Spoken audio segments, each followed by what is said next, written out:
Yes. Yes. Yes. Hallelujah. Hallelujah. Hallelujah. Bwana Yesu asifiwe.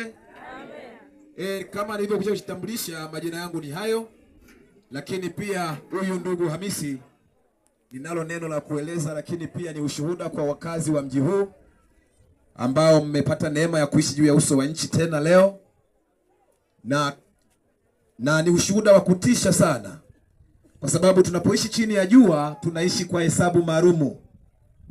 Leo unapoambiwa ni tarehe kadhaa, mwezi wangapi, mwaka wangapi, maana yake tarehe hii inaainisha kwamba wewe upo kwenye mkataba. Lakini wafao hawahesabiwi tena katika tarehe, kwa sababu mkataba wao juu ya uso wa nchi umeisha. Kwa kalenda ipo kwa ajili ya kuwasaidia watu kuratibu matukio na makusudi ya Mungu. Huyu ndugu Hamisi amempokea Yesu mara baada kutoka hospitali, na aliposikizishwa habari za Mungu aliyemuumba. Hapa hakuna ambaye hakuumbwa na Mungu. Aliposikizishwa habari za Mungu aliyemuumba, yeye akapata hekima machoni pa Bwana, akayasalimisha maisha.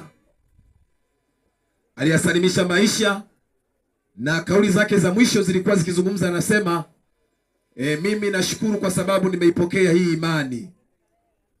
Hata siku ya jana, ile siku ya jana ilikuwa siku ya Jumapili, tumekuwa naye katika ibada. Tumekuwa naye kwenye ibada, na mara baada ya ibada alipunga mkono